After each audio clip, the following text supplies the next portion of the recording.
बिस्मिल्लाहिर्रहमानिर्रहीम। अस्सलाम वालेकुम नाज़रीन। व्यूज़ टाइम में अवांखे भली कार चऊं था। 9 ॾींहंनि जी ख़ामोशी ऐं डिघे गौर फ़िक्र ऐं बहस खां पोइ फाइनली वफ़ाक़ी काबीना जेका आहे नई शहबाज़ शरीफ़ जी कैबिनेट उन पंहिंजो हलफ़ खणी वरितो आहे। 37 रुकनी इहा वफ़ाक़ी काबीना आहे, जंहिंमें नून लीग जा 14 वज़ीर शामिल आहिनि ऐं सलाहकार उन सां अलावा पीपल्स पार्टी जा 9 आहिनि, JY जा 4 ऐं मुतहदा क़ौमी मूवमेंट जे 2 ॼणनि खे वज़ीर बणायो वियो आहे। मुस्तफ़ा नवाज़ खोखर मुमलिकती वज़ीर जेका आहे तौर इहा वज़ारत संभालण खां माज़रत कई आहे। इन जा सबब हुन कुझु ज़ाती ॿुधाया आहिनि ऐं इत्तेहादनि विच में जेके इख़्तिलाफ़ आहिनि, जंहिंजे करे 9 ॾींहं या देरि थी आहे ऐं वफ़ाक़ी काबीना जी जोड़जक में काफ़ी लेट थी, उहे इख़्तिलाफ़ निबेरण जे लाइ ज़रियनि इहा दावा कई आहे त शहबाज़ शरीफ़ जेको वज़ीर आज़म आहे उन त हथ मथे करे छॾिया आहिनि, जंहिंखां पोइ बिलावल भुट्टो ज़रदारी पीपल्स पार्टी जो चेयरमैन अॼु राति लंडन वञी रहियो आहे ऐं नून लीग जे सरबराह नवाज़ शरीफ़ सां अहम मुलाक़ात कंदो। इन मुलाक़ात दौरान जेका ज़रियनि दावा कई आहे त सदर, सेनेट चेयरमैन, पंजाब जे गवर्नर जे उहिदनि ते ॻाल्हियूं कयूं वेंदियूं ऐं ख़ासि तौर ते पीपल्स पार्टी ANP ऐं BNP खे बि वफ़ाक़ी काबीना में शामिल करण जे लाइ ॻाल्हि ॿोल कंदी, छाकाणि त ANP ऐं BNP खे इन मौजूदा जेका वफ़ाक़ी काबीना आहे उन में हिसो नाहे ॾिनो वियो। इन हवाले सां आसिफ़ ज़रदारी बि पहिरियां ई चई चुको त या त पीपल्स पार्टी वज़ारतूं न वठंदी या उन्हनि जी कोशिशि हूंदी त पहिरियां उन्हनि दोस्तनि खे एडजस्ट कयो वञे। त हाणे ज़ाहिरी ॻाल्हि आहे बिलावल भुट्टो ज़रदारी लंडन वञे पियो त इन्हनि दोस्तनि खे एडजस्ट कराइण जे लाइ ॻाल्हि ॿोल कंदी। इन सां गॾो गॾु ॿी जेका ख़बर आहे उहा इहा आहे त PTI इलेक्शन कमीशन जी नयनि तकबंदियुनि वारे शेड्यूल खे सुप्रीम कोर्ट में चैलेंज करे छॾियो आहे। हालांकि मकानी चूंडुनि जे हवाले सां पहिरें मरहले जो ऐलान बि थी चुको आहे। हाणे इहो मामिलो किथे वञी पहुचंदो, इन ते बि ॻाल्हि ॿोल कंदासीं। Army chief general Qamar Javed Bajwa वज़ीर आज़म शहबाज़ शरीफ़ सां अॼु मुलाक़ात कई आहे।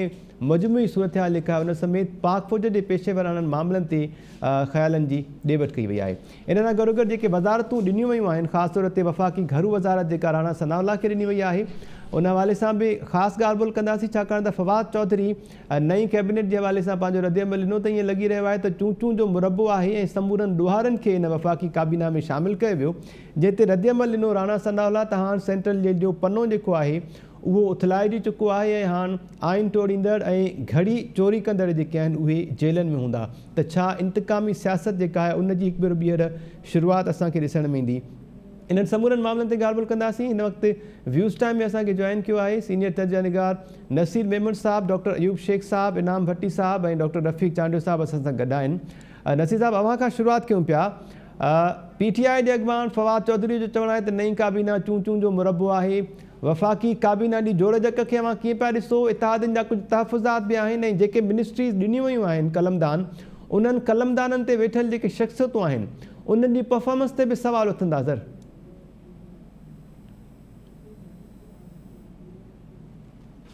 जीअं त कंहिं हुकुमरान पार्टी न पर हुकुमरान इत्तेहाद जी कैबिनेट आहे जी, तंहिंजे करे इहो एक्सपेक्टेड हुयो त हिननि में फ्रिक्शन थी सघे थी।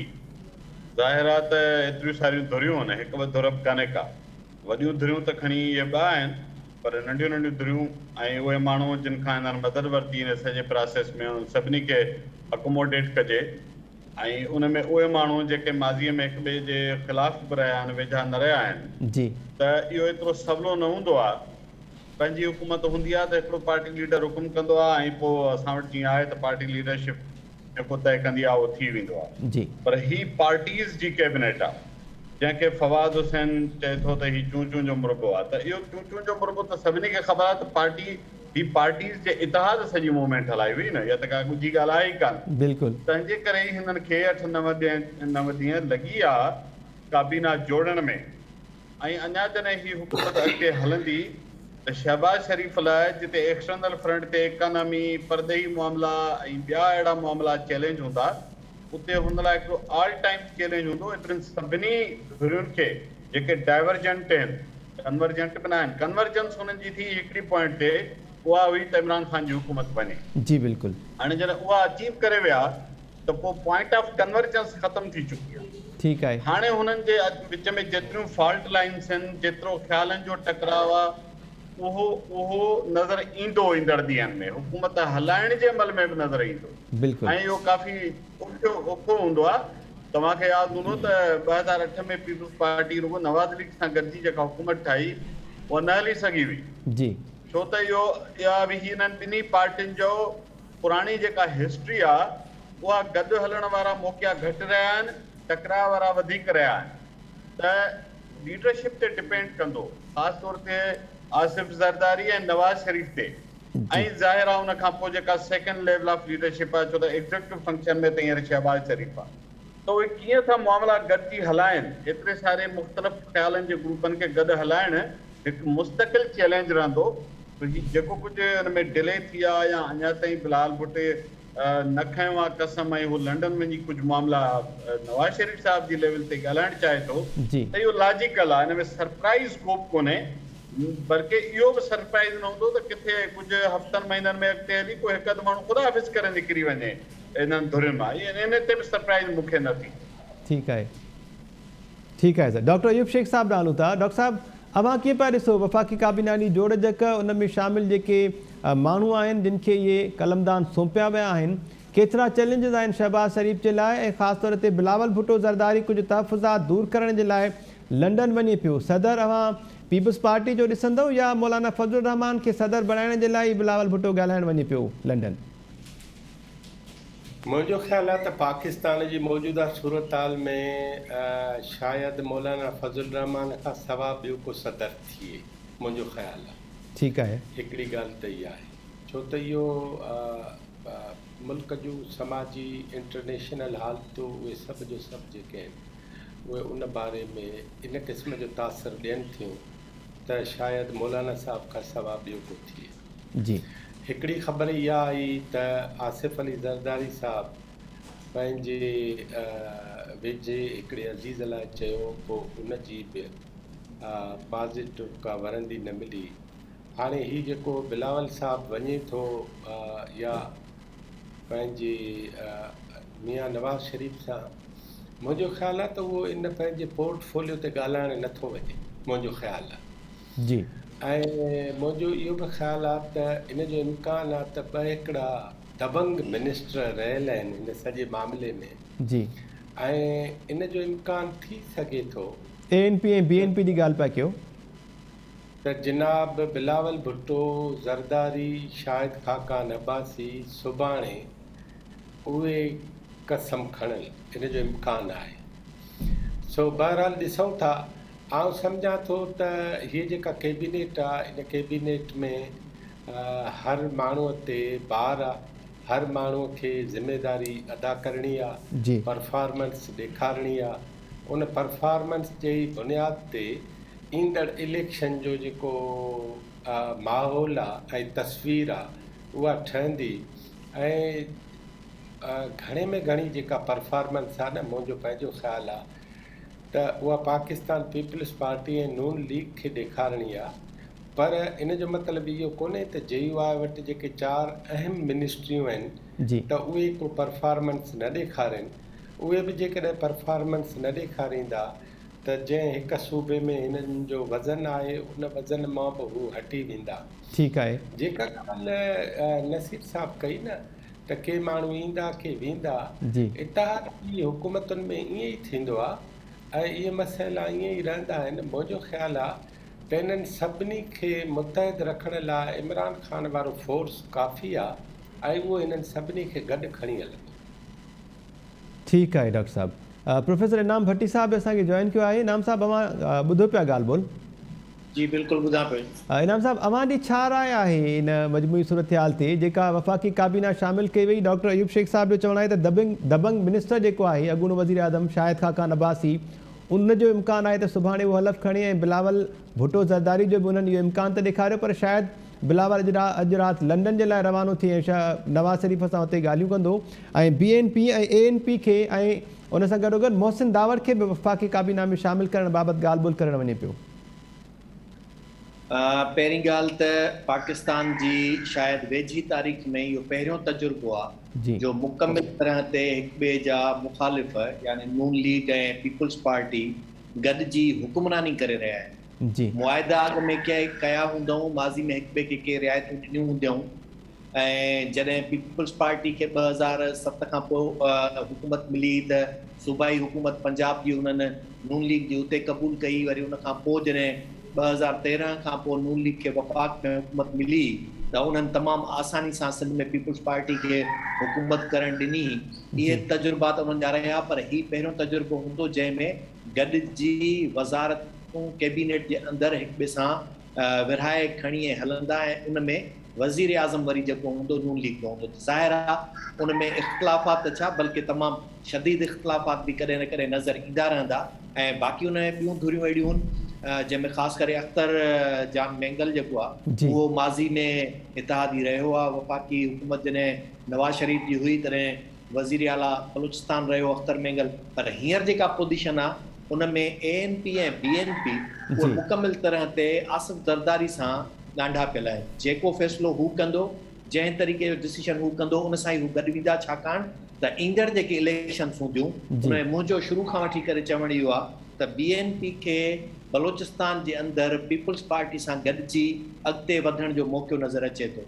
उते उन वटि 4-5 सीटूं जेके बि ॿियूं सूबाई में इतिहादी उन्हनि जा बणिजी सघनि था, उहा पीपल्स पार्टी हूंदी, ऐं उन खां पोइ BNP उन मुस्तक़बिल खे ॾिसंदे करे पंहिंजो पाण खे वधीक पीपल्स पार्टी सां ॻंढियल रखणु चाहे थी, जंहिंजे करे उनजा फ़ैसिला उन सां पाबंद हूंदा। ऐं जेको हींअर लंडन जो दौरो आहे, जेको पीपल्स पार्टी हिन वक़्त ताईं वज़ारतुनि ते राज़ी नथी थिए, उन में मुंहिंजो ख़्यालु इहो आहे त मामिलो वज़ारतुनि जो कोन्हे, पर अहम मामिलो पीपल्स पार्टी बेनिफिट वठणु चाहे थी त एतिरे वॾे अरसे खां पोइ जॾहिं नवाज़ लीग सां नून लीग सां गॾिजी करे हू पंजाब में अचे बि अथी, त पोइ छो न उते कुझु मुख्य MNA जूं सीटूं उन्हनि जे लाइ हींअर सां ई कंफर्म जेको आहे गारंटी वठी छॾे, छाकाणि त पीपल्स पार्टी खे ख़बर आहे त हींअर पंजाब जे अंदरि जेके उनजा माज़ी खां वठी करे तमामु वेझा मुख्य जेके कैरेक्टर रहिया आहिनि, जीअं हींअर राजा परवेज़ अशरफ जेको आहे उहो त अकमडेट थी वियो, पर कमर जमा कायरा आहे, ॿिया आहिनि इलाही सातरा जेके,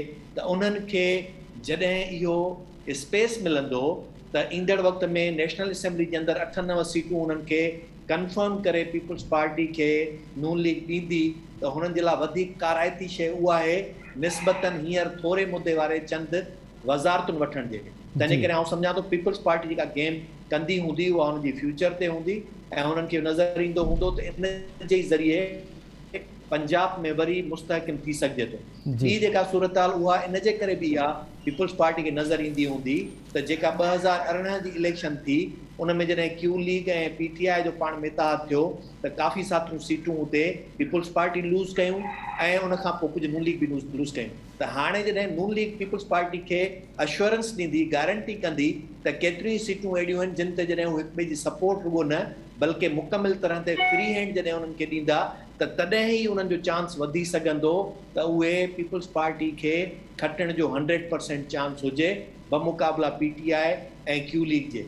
छाकाणि त जेकॾहिं वरी साॻियो ई उते मुक़ाबले में उन्हनि सां नून लीग बि हूंदी, PTI ऐं काफ लीग बि हूंदी, त पीपल्स पार्टी लामहला तौर ते मुकमिल तरह आउट कंदी।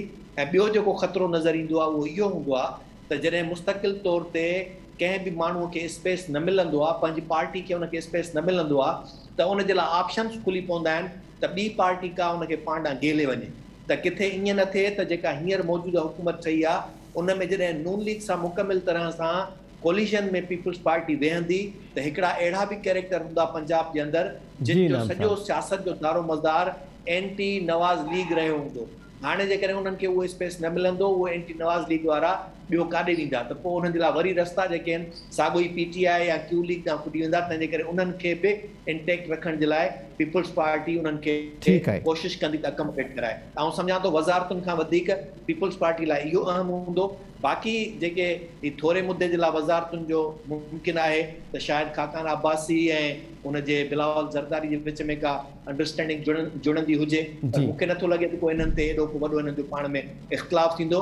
ऐं न ई वरी मामिलो को हुनजो पंहिंजो मौलाना फज़लुर रहमान जे सदारत जी सीट जो आहे, मूंखे नथो लॻे को इन ते मामिलो को हूंदो, छाकाणि त कल्ह के ॾींहं ताईं मूं जॾहिं कैलकुलेट करे तव्हांखे ॿुधायो त इम्पीचमेंट जो अचणु, सदर खे हटाइणु ऐं वरी वापसि सदर खे चूंडण जे लाइ थोरो मरहलो ॾुखियो आहे। हा, बाक़ी जेकॾहिं को कोर्ट जे थ्रू ऑर्डर थी वञे या अॼु जेका शहबाज शरीफ़ जी कमर जावेद बाजवा सां जेका मुलाक़ात थी आहे उन में जेकॾहिं को इन्हनि शयुनि ते गौर वीचार कयो वियो आहे त आइनी तौर ते ॿियो रस्तो जेकॾहिं निकिरी अचे, ठीकु आहे इनाम भट्टी साहब, त उन्हनि खे कहिड़े तरीक़े सां हैंडल त इहे शयूं मुमकिन थी सघनि।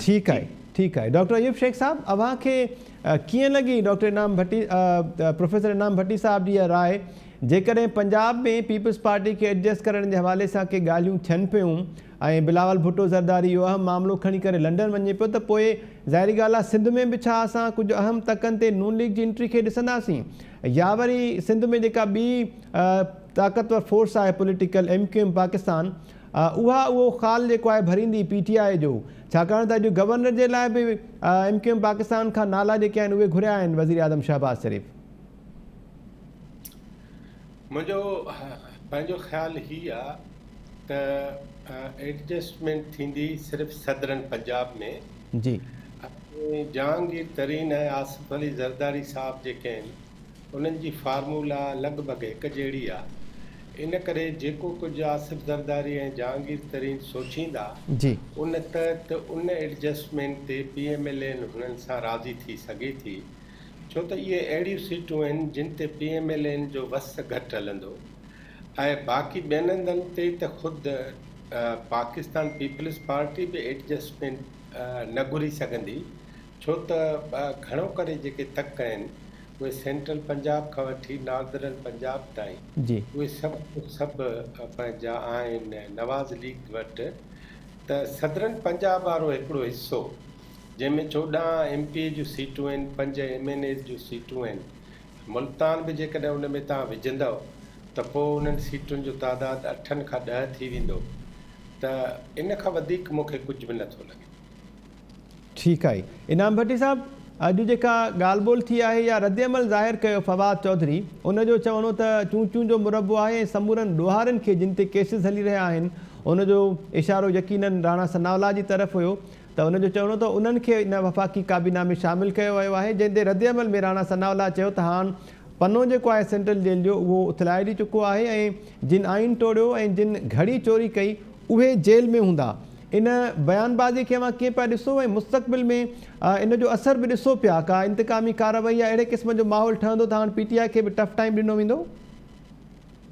फवाद चौधरी आहे ऐं राणा सनावला राणा बि आहे, राजपूत बि आहे, जी तंहिंजे करे इंतकामी वारो पासो न थिए इहो त मूंखे त नथो लॻे, छाकाणि त राणा ऐं राजपूत पंहिंजे रिवेंज खे कॾहिं बि कोन छॾींदा आहिनि। त मुंहिंजो ख़्यालु इहो आहे त घटि में घटि राणा सनावला जेकॾहिं वज़ीर दाख़िला थी अचे थो त हू पंहिंजा हुन सां जेको कुझु थियो उनजो प्लान त ज़रूरु वठनि। ऐं पाकिस्तान में इहो चवणु त इंतकामी सियासत न थींदी, आउं नथो सम्झां पाकिस्तान जी हिस्ट्री में को अहिड़ो दौरु रहियो हुजे जंहिंमें इंतकामी सियासत न थी हुजे। इंतकामी न बल्कि अञा उन खां वधीक थींदी, छाकाणि त हिते सियासत में स्पेस ठाहियो ई इन तरीक़े सां वञे थो। हींअर ॾिसो न, जंहिं तरीक़े सां PTI ज़ाती किरदार कशी करे थी इन्हनि सभिनी माण्हुनि ते, जंहिं तरीक़े सां ॻाल्हाए थी, बिल्कुलु इनाम साहब, सियासी इंतकाम खां ॻाल्हियूं वधी पर्सनल इंतकाम ताईं पहुतियूं आहिनि। जी हा, मतिलबु सियासी लैंग्वेज बि न ॻाल्हाईंदा आहिनि ऐं उन खां पोइ असेंबली जे अंदरि जेको रवैयो मूं ॾिठो उन में हू फयाज़ुल हसन चौहान हुजे या ॿिया जेके पंजाब जे अंदरि जंहिं तरीक़े सां उन्हनि सां विढ़नि पिया था त हिकिड़ो पार्लियामेंट्रियन असेंबली फ्लोर ते राणा मशहूद बि थोरो घणो हथु साफ़ कयो सर, राणा मशहूद बि उन्हनि थोरो घणो हथु साफ़ कयो जहिड़े दौरान। जी, त आउं सम्झां थो इहे शयूं थींदियूं। ज़ाहिर आहे ॿाहिरों ओपनली त ईअं ई चइबो त को बि इंतकामी कार्रवाई न थींदी, ऐं बाक़ी फवाद चौधरी जो इहो चवणु त चूं चूं जो मुरबो आहे उहो त सभिनी खे ख़बर आहे, ज़ाहिर आहे चूं चूं जो मुरबो आहे, पर हाणे इहो चूं चूं जो मुरबो ऐं मुमकिन आहे त तमामु मज़ेदार बि थी पए ऐं घणे भाङे कॾहिं कॾहिं इहो हूंदो आहे त मिक्स आचार जेका हूंदी आहे वधीक टेस्टी हूंदी आहे, कंहिं बि बजाए कंहिं हिकिड़े कंहिं वखर जे, जेकॾहिं अंबड़ियुनि जी हुजे या बसरनि जी हुजे, पर जे सभु मिलियल हुजनि, जे इन्हनि में सलाहियत पॉलिटिकल विजन आहे ऐं कीअं अॻिते निकिरी सघनि था त कामयाब त थी सघनि था। ॾिसो, हिकिड़ियूं राइवलरी पार्टियूं हिक ॿिए जो मुखालिफ़ जॾहिं उहे पाण में गॾिजी इतिहाद करे हलनि, ऐं इहो तजुर्बो पंहिंजे पाड़ेसरी मुल्क हिंदुस्तान जे अंदरि केतिरा ई दफ़ा उहो थींदो रहियो आहे। हुननि जूं कोलिजन गवर्नमेंट्स जेके आहिनि, एतिरियूं तमामु घणियूं पार्टियूं सॼियूं जेके आहिनि गॾिजी उन्हनि बि हुकूमत कई आहे, ऐं ख़ासि करे जेका मौजूदा हींअर BJP वेठी आहे उन्हनि जी शुरूआत ईअं थी हुई त हिंदुस्तान जूं मां सम्झां थो जुमिले जेके बि स्टेट जे बुनियाद स्टेट ताईं महदूद जेके पार्टियूं हुयूं उन्हनि सभिनी सां गॾिजी करे उन्हनि कोलिजन कयो, इतिहाद कयो ऐं उन खां पोइ हुननि हुकूमत ठाही। त हिते बि इहा शइ कामयाबु थी सघे थी। हा, जे बर्दाश्त न हूंदी, सियासी जेको आहे सो सहप ऐं रवादारी न हूंदी, त पोइ वरी नाकाम बि थी ठीकु सघे आहे। थी। इहे शयूं मुमकिन आहिनि। जी ठीकु आहे। डॉक्टर अयूब शेख साहब, वापसि अवां ॾे अचूं पिया। अवांजो कमेंट सर फवाद चौधरी जे इन बयान ते ऐं उनखां पोइ राणा सनाउल्लाह जे रद्दअमल ते कन्फ्रंटेशन अवां ॾिसो पिया ऐं केतिरी शदीद ॾिसो पिया। उन सां गॾोगॾु जेको काबीना में माण्हुनि खे शामिलु कयो वियो, उन्हनि पारां बि तहफ़ुज़ात जो इज़हार कयो वियो। मसलन मुस्तफ़ा नवाज़ खोखर खे जॾहिं मुमलिकती वज़ारत आछी वई त हुन माज़रत करे छॾी त हू फ़िलहाल मुमलिकती वज़ीर नथो बणिजणु चाहे। असल में पार्टियुनि जे अंदरि बि मुख़्तलिफ़ तज़ाद हूंदा आहिनि। जी तव्हां जी गवर्नमेंट आहे ऐं भला पंहिंजो पनो ॾिसी छॾे त फवाद चौधरी सां MQM गॾु न वेठी ऐं उन्हनि खे त हू नफ़ीस माण्हू चवंदा। बिल्कुलु बिल्कुलु नफ़ीस माण्हू आहे। सो हिननि बि नफ़ीस माण्हू पाण सां विहारिया आहिनि। ऐं चूचू जो मुरबो त हाणे उर्दू जो हिकिड़ो मुहावरो आहे ऐं वण जी काठी, उनखे उन में उहो शायदि घटि ख़राबु लॻे, चूचू जो मुरबो वधीक ख़राबु लॻे। सो वण जी काठी त आहिनि, हिकिड़ा पीपल्स पार्टी जा आहिनि, हिकिड़ा नवाज़ लीग जा आहिनि, हिकिड़ा JUI जा आहिनि, बाप जा आहिनि, मुतहिदा जा आहिनि, क्यू लीग जा आहिनि। इनाम भट्टी साहब मिक्स अचार जो बि मिसाल इस्तेमालु कयो आहे सर। साईं हाणे ॻाल्हि इहा आहे त जेको मिक्स अचार हूंदो आहे या खटाइण असां चऊं था उत्तर में, जी त उन में सभु फ्लेवर गॾु हूंदा आहिनि, पर जे अकेलो अचार हुजे त उनजो पंहिंजो हिसाबु आहे। अकेले अचार लाइ 2 भाङे 3 अक्सरत खपे। उहो अकेलो अचार फ़िलहाल परे आहे। हाणे मिक्स अचार जो दौरु आहे। ठीकु आहे। ऐं आर्मी चीफ जेका मुलाक़ात कई आहे नए चूंडियल वज़ीर आज़म शहबाज़ शरीफ़ सां, इहा उसूली तौर जी पहिरीं अहम मुलाक़ात आहे ॿिनि सरबराहनि विच में। इन मुलाक़ात खे कीअं पिया ॾिसो सर? आर्मी चीफ जी मुलाक़ात जो मतिलबु आहे मौजूदा हुकूमत ते एतमाद ज़ाहिर करणु। इन खां वधीक मां इन करे नथो ॻाल्हायां जो हीउ दिफ़ाई मामला आहिनि न। जी दिफ़ाई मामलनि खे पाण खे हथ में खणण बि न खपे। बिल्कुलु सही। जनरल बाबर इफ़्तिख़ार इन ते न ॻाल्हाए। जी सही आहे। ठीकु आहे। इनाम भट्टी साहब, अवांजो कमेंट सर इन ते? साईं बिल्कुलु इहा सही ॻाल्हि आहे। अयूब शेख जी चए थो डॉक्टर साहब त इहो हिकिड़ो जेस्चर ॾियणु आहे त असां हुन सां गॾु आहियूं। ऐं बाक़ी मुंहिंजो ख़्यालु इहो आहे त इन्हनि शयुनि ते ज़रूरु गौर थियो हूंदो त जेके आइनी तौर ते ज़िम्मेवारियूं जिन मनसबनि खे मिलियल आहिनि, उहे जॾहिं उहे आइनी मनसब ते वेठल माण्हू पंहिंजी ज़िम्मेवारी पूरी न कनि त उनजो कहिड़ो तरीक़ेकार हूंदो, उन खां कीअं उहो कमु कराइबो, इन ते यकीनी तौर ते ॻाल्हि ॿोल थी हूंदी। ऐं उहो तव्हां ॾिसंदो सुभाणे परीं खां त उहे आइनी मनसब ते वेठल जेके हमराह आहिनि, यानी बिलख़ुसूस प्रेसिडेंट पाकिस्तान ऐं गवर्नर पंजाब, उहो ॾिसजो त अमल करणु शुरू करे था ॾियनि। इहो अॼोकी मुलाक़ात जो हिकिड़ो नतीजो तव्हांखे उहो नज़र अचणु शुरू थी वेंदो 2 ॾींहंनि खां पोइ। ऐं बाक़ी जेके ॿिया मामला आहिनि, उहे यकीनी तौर ते प्राइम मिनिस्टर खे जेका सॼी पंहिंजी सिक्योरिटी पॉलिसी खां वठी करे टोटल दिफ़ाई जेके मामलात आहिनि, उहे ॿुधाया विया हूंदा। ऐं इहा सही ॻाल्हि आहे, जिते ते हू पाण नथा ॿुधाइनि त असां हुन ते का एनालिसिस नथा करे सघूं त छा हूंदो कीअं हूंदो। जी ठीकु आहे। गुज़िरियल ॾींहुं इमरान ख़ान अॻूणे वज़ीर आज़म ऐं PTI सरबराह जेका सहाफ़ियुनि सां ॻाल्हि ॿोल कई हुई, उन ॻाल्हि ॿोल दौरान हिकु अहम नुक़्तो हुयो। उन्हनि जो चवणो त चीफ इलेक्शन कमिश्नर जो जेको नालो आहे उहो इस्टेब्लिशमेंट पारां ॾिनो वियो हो ऐं उन्हनि जी राय इहा आहे त आज़ादु इदारे तरफ़ां अहिड़े अहम उहिदे जी चूंड कई वञे। उनखां पोइ अॼु जी डेवलपमेंट इहा आहे त इलेक्शन कमीशन जी नयनि तकबंदियुनि वारो जेको शेड्यूल आहे उनखे PTI चैलेंज कयो आहे। असद उमर पारां दरख़्वास्त दाख़िल कराई वई आहे सुप्रीम कोर्ट में। ख़ासि तौर ते उन मौक़े ते जॾहिं इलेक्शन कमीशन सिंध में मकानी चूंडूं जेके आहिनि उहे उन्हनि पुराणनि तकबंदियुनि ते कराइण जो शेड्यूल बि जारी कयो आहे। इन ते अवांजो छा कमेंट आहे डॉक्टर अयूब शेख साहब? हिकिड़ियूं 2-3 ॻाल्हियूं असांखे ज़हन में रखणु खपनि। उहो ही आहे त जनाब इमरान ख़ान साबिक़ वज़ीर आज़म पाकिस्तान जी, उहो कॾहिं बि पंहिंजी तबियतनि आदतनि यू टर्न खां पासे नथो थिए। आउं तव्हांखे ॿुधायां त ही इलेक्शन कमिश्नर जेको आहे इहो पंहिंजे ज़ात में क़ाइदनि ऐं क़ानूननि ऐं आइन जे हिसाब सां तमामु मुस्तहकम माण्हू आहे। जी एतिरो मुस्तहकम माण्हू आहे जो मियां नवाज़ शरीफ़ हुन जे मथां अचे पियो ऐं हुन खां रिआयतूं घुरणु शुरू कयईं। हुन चयो त मां कंहिं बि क़िस्म जी रिआयत इन करे नथो ॾेई सघां त तव्हां या त इन किताब खे बदिलायो जी या मूंखे हितां बदिलायो। नवाज़ शरीफ़ हथ हणी बीठो, मथो फिरी वियो हुनजो, ऐं इलेक्शन कमिशनर जेको आहे उन जो कश्मीर खां वठी जेको हेसि ताईं नौकिरी जो रिकॉर्ड आहे उहो रिकॉर्ड एतिरो त शानदार आहे जीअं अदालतुनि में मुख़्तलिफ़ जज हूंदा आहिनि तीअं हिन चीफ इलेक्शन कमिशनर जो रिकॉर्ड आहे। जी इन करे मां सम्झां थो त इहा ॻाल्हि जेका आहे हाणे इमरान ख़ान साहिबु सिर्फ़ु इन करे कई आहे जो इस्लामाबाद हाई कोर्ट जेको 1 महीने जी ॻाल्हि कई आहे त 1 महीने जे अंदरि 7 सालनि जो रहियल जेको फॉरेन फंडिंग केस आहे उनखे इलेक्शन कमीशन जल्दी उकलाए जी ऐं पंहिंजो फ़ैसिलो ॿुधाए। उन ते हू चिड़ी पिया आहिनि ऐं उनजी चिड़ जो मां तव्हांखे हिकिड़ो रोशन मिसाल ॿुधायां।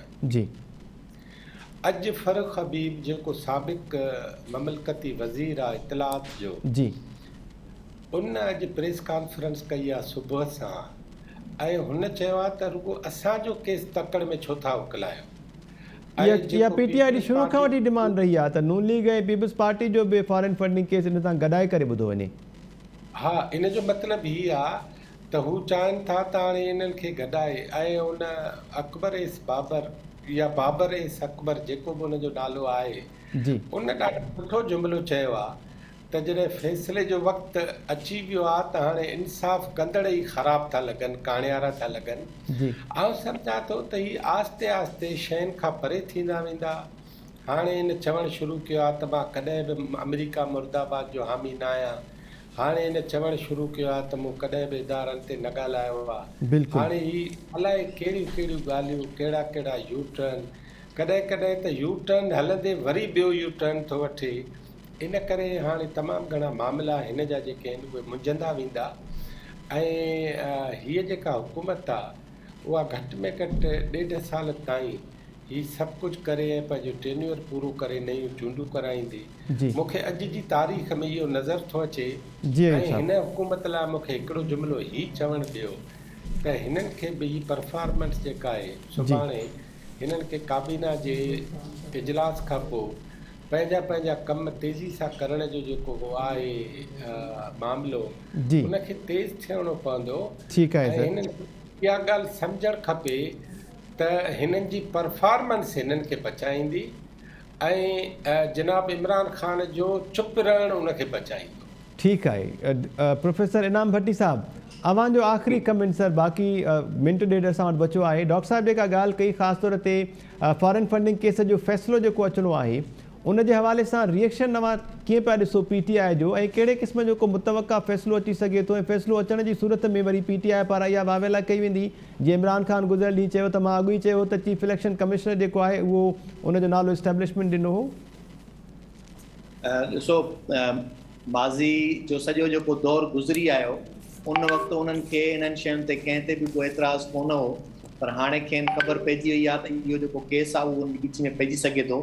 पर असां शुरू वारनि ॾींहंनि खां वठी करे इहो चयो त इन केस खे सिलो करण जो असुलु मक़सदु ई इहो हूंदो आहे त जॾहिं वक़्तु पूरो थींदो आहे त कहिड़े टाइम ते कहिड़े फाइल खे खणी मथे करिणो आहे ऐं पोइ उनखे खोलणो आहे, उन ते अमल करिणो आहे। अहिड़ा केसिस उन जे लाइ रखिया वेंदा आहिनि। त हीउ फॉरेन फंडिंग केस जेको आहे जेकॾहिं इलेक्शन कमीशन चाहे हा त उन पहिरियों ई इलेक्शन खां पोइ हफ़्ते जे अंदरि जॾहिं अकबर एस बाबर जेको आहे सो दरख़्वास्त दाख़िल कई त उकलाए 3 महीननि जे अंदरि फ़ैसिलो बि करे छॾिया। उन वक़्त में छाकाणि त उनखे एतिरो सपोर्ट कई वई करणी हुई, पीटीआई खे इक़्तिदार में हलाइणो हो, तंहिंजे करे उहो थी वियो। इन में त को शक आहे कोन। त हाणे तंहिंजे करे पीटीआई खे नज़र अचे पियो त इन में के मामला अहिड़ा आहिनि छा, बल्कि यकीनी तौर ते आहिनि, छाकाणि त हुननि इहो तस्लीम कयो आहे त असां कुझु पैसा इन हुंडी वारे तरीक़े सां घुराया आहिनि। बिल्कुलु उन्हनि चयो सिखनि पारां में तमामु घणी रक़म मोकिली वई। प्रोफेसर इनाम भट्टी साहब, महिरबानी, थैंक यू सो मच। जी इहा हूंदी आहे जी त अमेरिका ऐं कैनेडा ऐं ऑस्ट्रेलिया ऐं बर्तानिया में रहंदड़ पाकिस्तानी जेको बि जॾहिं कंहिं वॾे तादाद में डोनेशन डिक्लेयर कंदो कंहिं बि पार्टीअ खे त उहो हुनखे उते पंहिंजे मुल्क ठीकु जे आहे टैक्स Inam Bhatti sahab, thank you so much sir. जी नाज़रीन, अॼु जेका वफ़ाक़ी काबीना ॾींहुं जोड़ जक वारो मामिलो आहे, हिन ते असां ॻाल्हि ॿोल कई। उन खां पोइ जेके तहफ़ुज़ात आहिनि इतिहादनि जा, ख़ासि तौर ते उहे दूरि करण जे लाइ Bilawal Bhutto Zardari Peoples Party chairman अॼु लंडन वञी रहियो आहे। Army chief general Qamar Javed Bajwa वज़ीर आज़म शहबाज शरीफ़ सां अहम मुलाक़ात कई, उनखे बि हिन प्रोग्राम में शामिलु कयो। उन सां गॾोगॾु सुप्रीम कोर्ट पारां जेके अहम रिमार्क्स अॼु साम्हूं आया आहिनि। सुप्रीम कोर्ट जो चवणु आहे आर्टिकल 63A सदाती रेफरेंस जे हवाले सां जेका ॿुधणी थी आहे, उन में सुप्रीम कोर्ट जो चवणो त कल्चर ठही वियो आहे त फ़ैसिलो जेकॾहिं हक़ में अचे त चयो वेंदो आहे इंसाफ़ जो बोलबाला आहे, ऐं जेकॾहिं मुखालिफ़त में अचे त इहो चयो पियो वञे त इंसाफ़ दाग़दार आहे। ईंदड़ प्रोग्राम ताईं ॾींदा इजाज़त। अल्लाह निगहबान।